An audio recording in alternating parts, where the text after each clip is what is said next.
in the middle of one crisis after the other crisis. For several months, while we were celebrating hardly any cases in the country, doctors were telling us, be wary, it'll come back, it's going to come back, it's going to come back. We didn't believe them. Now, as we were fighting for Remdesivir, which was a ghost we were chasing, hopefully we'll stop chasing that ghost now, and a very real fight for oxygen and beds, which is continuing if you are in the national capital, and I promise you, it has begun elsewhere. In the middle of all of this, doctors have been telling us, beware of doctors being fatigued and burnt out, because you can eventually get the oxygen. You can put up cots that can serve as beds. Where do you get the people who are going to look after the patients in those beds? Now, as all these doctors have been telling us, generally by rule of thumb, there are 2 or 3 hospital staff for every single bed, especially if it's an ICU bed or a bed requiring constant monitoring. So you can put up 1,000 beds. So that means you're assuming that you need another 2,000 trained staff. For some basic things like turning an oxygen up and down and giving steroids, basic training is pretty easy to do. But for people requiring ICU level of care, it's not going to be easy to do. And the reality check is that doctors, vaccinated or not vaccinated, are also falling sick, and they themselves now can't get beds for themselves, their own family members, in their own hospitals. Even if they own their own hospital, can't get a bed. People who own testing centers and facilities are finding difficult to get their own families tested in their own testing centers. And now we've had one incident, at least in Gurugram, where absolutely exhausted and burnt out doctors simply left, couldn't handle it anymore. We've lost one gastroenterologist, a senior gastroenterologist at Dr. Batra's hospital for the want of oxygen just this afternoon on Sunday. So a very real crisis is coming our way, one after the other. Let me open up this conversation. Padma Shri Professor Dr. Mohsin Wali is with us, Dr. T.S. Clare, who's Chairman, Fortis Heart and Vascular Institute in Gurugram and Vasant Kunj, Dr. Ankita Baidya, she's MD and DM Infectious Diseases at AIIMS, and Dr. Ishwar Gilada, infectious disease expert, is joining us in just a bit. Dr. Wali, doctor burnout, fatigue, by doctor, I mean all medical staff burnout and fatigue. Just the sheer trauma of it, the exhaustion of it, and the reality of the fear, because if you fall sick, you know yourself that treatment in your own hospital is going to be difficult. What do we do? In the previous 15 months, Rishabh, thank you for starting this discussion. I think your channel would be the first to do it, and I compliment you for that. I was telling repeatedly, and most of us were telling repeatedly, that the last casualty would not be oxygen, would not be beds, but would be doctors. You know, in the medical education, wherever we are trained, we have been taught one thing by our seniors and teachers, respected teachers, that you don't have to say no. And in our career, all these people who are on your program will agree with me that the doctor is the last person to say no to anyone. Be it duty, be it some other social help or something else. And that is what was serving our country. We have worked overboard. Most of the doctors and nurses have worked overboard to the extent that they have not gone home for days. Initially, you must be seeing they were staying in hotels. And the nurses also, they have not removed the mask for the whole time of their duty of 8 hours, 12 hours, 16 hours, without eating anything. And I would say I salute them for working overboard. And I was repeatedly telling in the current programs that we have to care for this force. This is the force we need most, and there will be hardly any substitute for it. We cannot grow doctors in flower pots or in fields and farms. So now we have started seeing the casualties. This is two great lessons we have to learn today, is that one of our senior colleagues has left us, and Dr. Batra, as you said, he was speaking on NI, and the other group of doctors at Gurugram have shown, this is not they have shown, you see, they are helpless. This is the last resort, you see. Since morning I'm on phone. I'm getting calls. I ate my lunch in my lab while I was attending my call. So this kind of atmosphere is unimaginable in which we are used to work. Dr. Clare would work in cath lab. He would not leave the cath lab for 20 hours, 22 hours, like that. It is very usual for us. This is what I'm trying to say, that Dr. Ankita would sit in her lab if there is work. Dr. Clare will never leave his cath lab if the life is being saved there. He's doing angioplasties, or heart attack patients are coming. Corona patients are coming. Every doctor has become corona specialist. This is the proud of our country. We all are advising patients, and we are correctly doing it. And because so many lives are saved. So I'm just winding up by saying that this is the force. The government has to look at it and has to provide minimum working conditions in the hospitals, beds to take rest. You see, there is no bed for the patient. How can we ask beds? So this is a peculiar situation which was expected. It has now started. It will grow further, and this is an eye opener. Absolutely right. And one of you has left Aaj Tak, that senior editor, that Dangal program, and he was very healthy. He was very healthy. He was a regular visitor to the gym. Rohit left us. Yes. He was very healthy. I've lost a colleague working with us this morning. Yes. Our Noida correspondent, another colleague of us, used to work this a couple of years ago, worked for a different channel, now died this morning, and he was, I think, my age, in his mid-30s. So many. Yeah, so, but in the end, it coming down to what is possible versus what is not. Dr. Clare, what are the tasks that now can be handed over to a certain level of trained manpower? Because, for a week or 2 weeks or 3 weeks to do this kind of stress load is possible. After that, it's simply not going to be possible. And I think we are now reaching end of tether. So what can we do to rationalize things now? First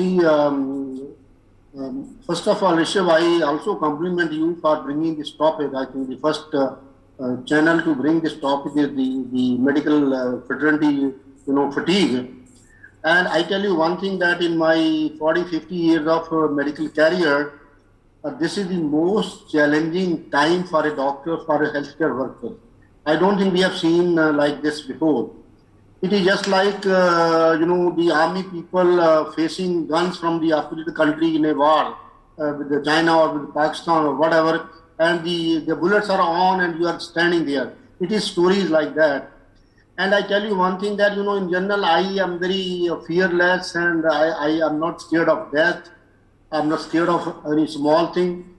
I try to do my best. But let me tell you one thing, that now the situation is, my personal situation is, that not being able to help those desperate calls and desperate people in need of help, of medical help, is really, very stressful on me, and it's very demoralizing that I'm not able to do what I want to do. There is a patient of some patient he had to shift to ICU in Fortis Basant Kunj Hospital, and I've been trying to tell the intensive care doctor and this and that. So there's no bed. And he just told me that, sir, so-and-so doctor's real brother, his saturation is 80%, but the patient you are talking about, his saturation is 88%. So I need to shift the other patient first. So what can you do? This is the kind of situation. So but ultimately the thing is that, what is the solution? Right now, everybody can tell the problem, that we have to come with the solution. Now the solutions are, in my opinion, first of all, I think we all need to encourage the doctors, the nurses, the healthcare workers, and tell them, some pat on the back, that, my dear, you are doing a great job, and these are the hour. Have patience, have courage. Ultimately, God will help us. Number one. Number two, we need very, very, very, very actively, very fast, we need to bring in doctors of other specialties to share this burden. For example, COVID is not something which is a rocket science. Even the orthopedician can be trained to treat a COVID in 30-40 minutes of lecture. Oxygen, these are the drugs, and only those patients who are on ventilator, they have to be looked after by the anesthesiologist and the critical people. But all other patients don't waste the critical care and the anesthesia people on those patients. They should be subjected, they should be left to only very, very sick patient. Other patients, we have to share the burden, tell the gastroenterologist, tell the neurologist, orthopedician, neurosurgeon, sorry, to chip in and share this responsibility so that the fatigue doesn't occur. Okay, Dr. Vaidya, on practical terms, like I said, in any desperate situation, couple of weeks, 3 weeks, you can stretch yourself to exhaustion. After a point, let's face it, there is a brain fatigue that takes place. You start making mistakes, and any mistake that makes, of course, is can be deadly. So it's like there's the reason airline pilots are asked to rest. And people who do sensitive jobs are asked to take rest, because after a point the brain requires sleep and rest, and there's so much trauma going on. In practical terms, ma'am, now that we know that we are in this position where you can increase beds, you can get the oxygen, whether you ship it from different parts of the world, what do we do about human power? I completely agree with Dr. Craig that we can pool in the different specialties. Right now, we know that the physicians are limited in number. The infectious diseases specialists are even more limited. If I talk about our country, the pulmonologists, so we can pool in different specialties, including surgeons, including the basic MBBS doctor, including the gynecologist also, and that can be tricky, especially when we see that we don't right now.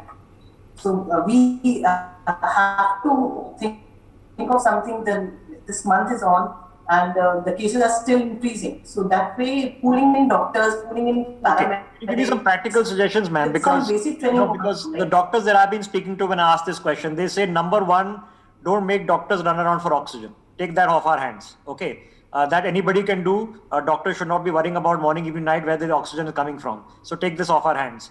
Number two, they say administrative tasks, take them off our hands. Let us be where we can save lives. A lot of doctors are sitting having to compile reports and data and this and this. So these are two obvious things.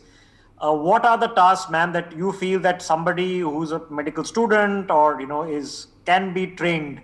Like I'm told, taking a look, steroids administration, somebody can be trained, is not difficult.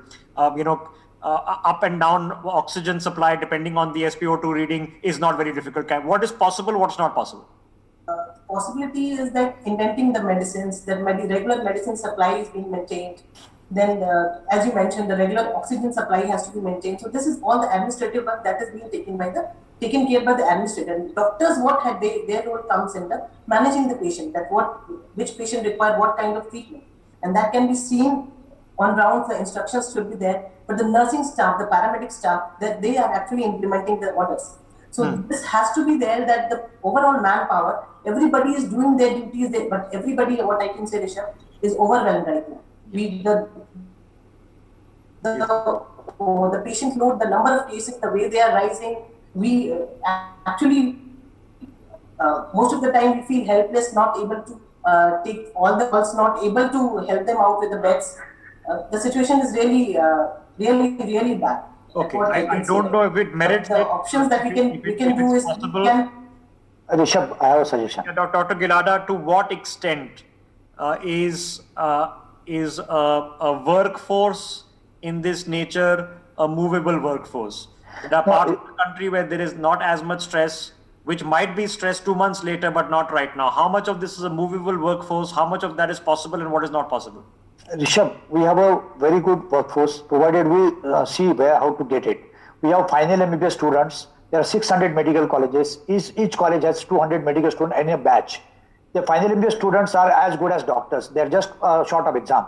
It has been done during the Spanish flu days in British era.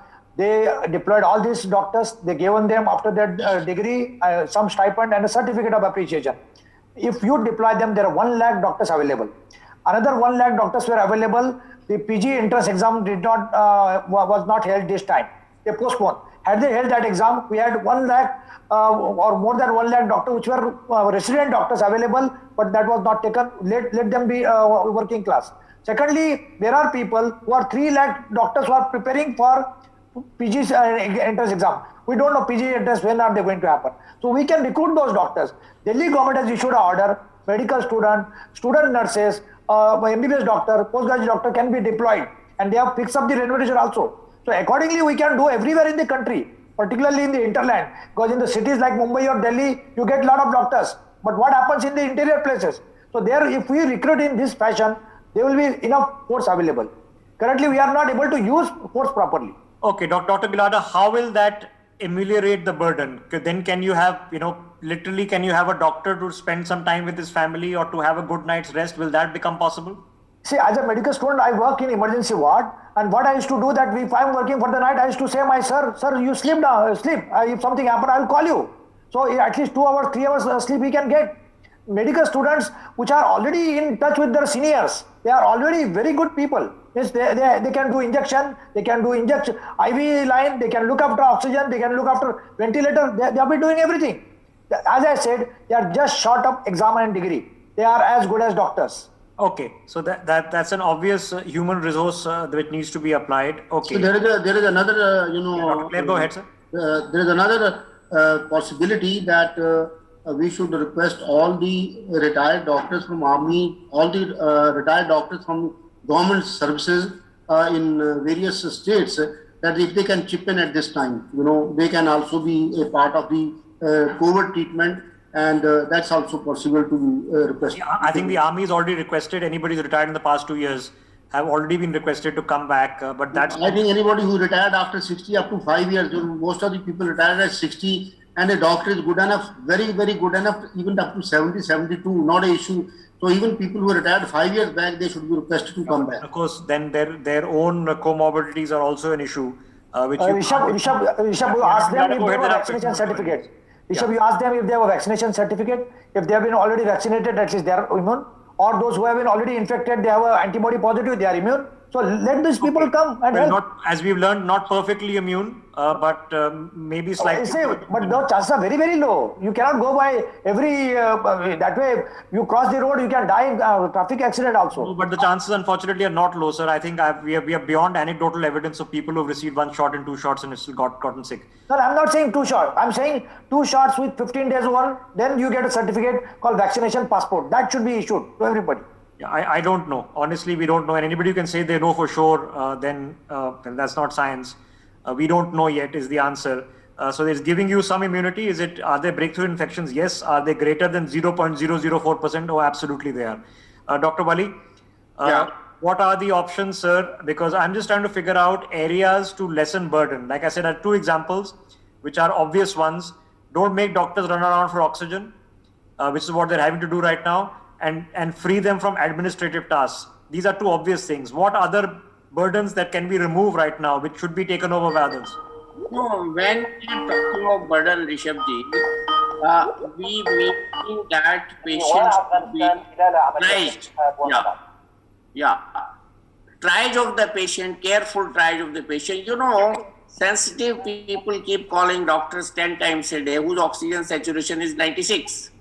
And really sick people don't have oximeter in their house and they are having saturation of 80 and not breathing properly. So a careful triage by educating people like you people are doing is the first step to reduce the burdens on the hospital and all this noise about oxygen and the patients not getting bed. So something has to be done at a war footing level on this, that there should be a careful selection of the patients who are going to the hospital. And then sufficient number of ambulances should be available. We saw a great number of ambulances in the past when there was that scheme state-wise. Huge number of ambulances were purchased. I don't know where have they gone. So patients are not getting transport. They are not getting properly triaged.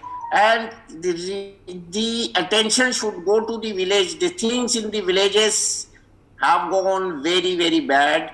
People are dying. Yesterday, my wife was talking to her Mamaji in a small village near Delhi, and he was saying there is a disease in every home, most likely corona in every home, and people are dying. They don't know about corona, and they are dying, and more people are suffering. More relatives are coming to visit them.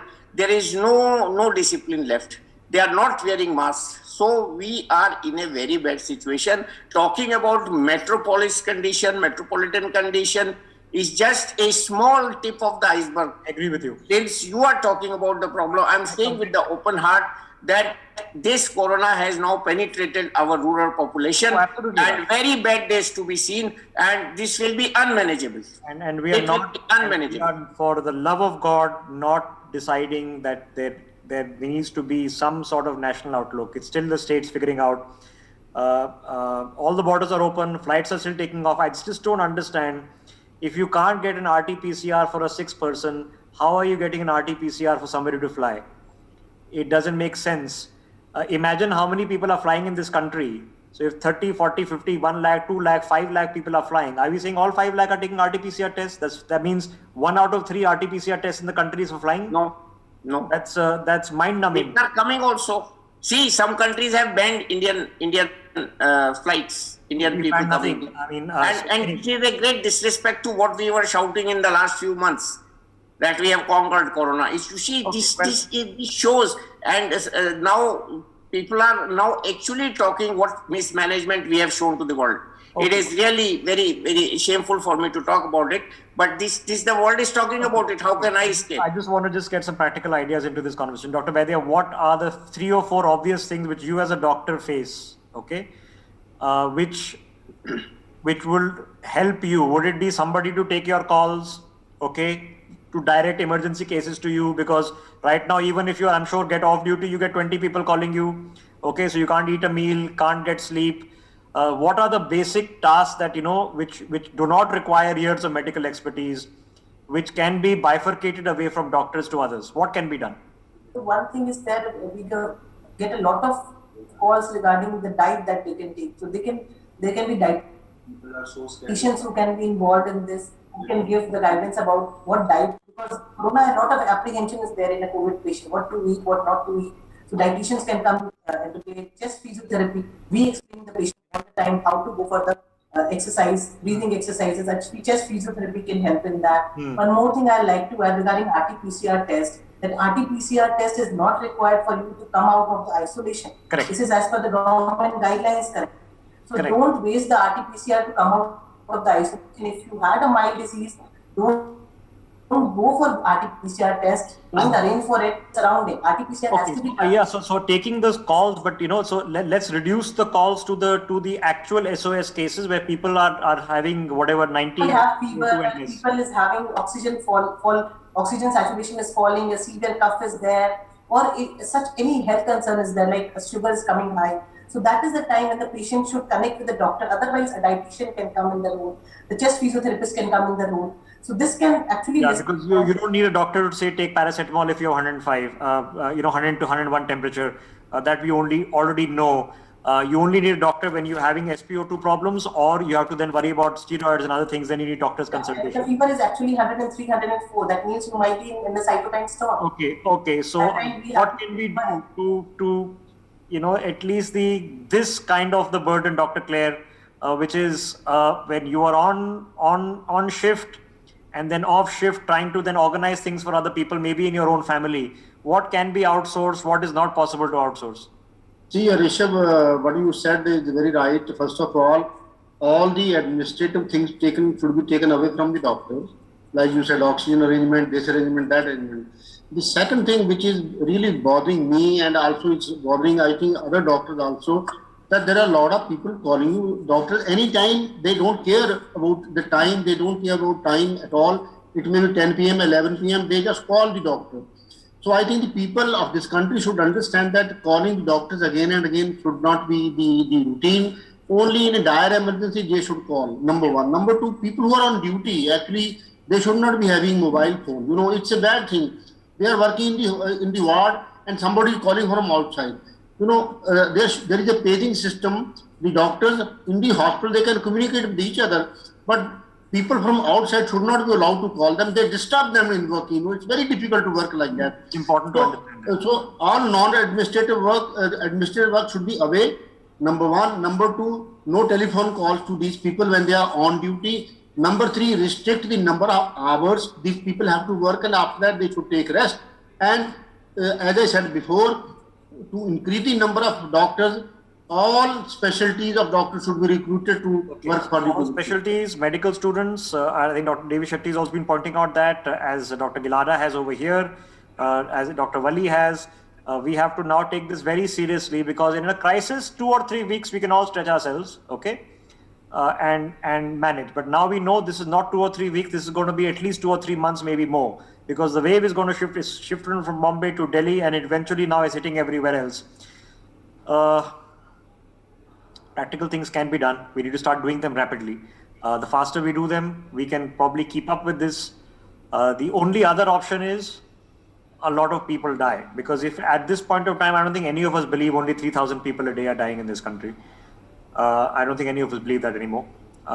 So Much more are dying. it's No doubt about it. there are no options there. I'm going to thank you and for your service and crack on. Let's hope that through public awareness, a little bit of effort that is done. For example, it does matter. I've had 4 COVID cases in my house, and after everybody's recovered, no RT-PCR test was required. You waited 3 days, no fever, cleaned the room, okay, and you're fine.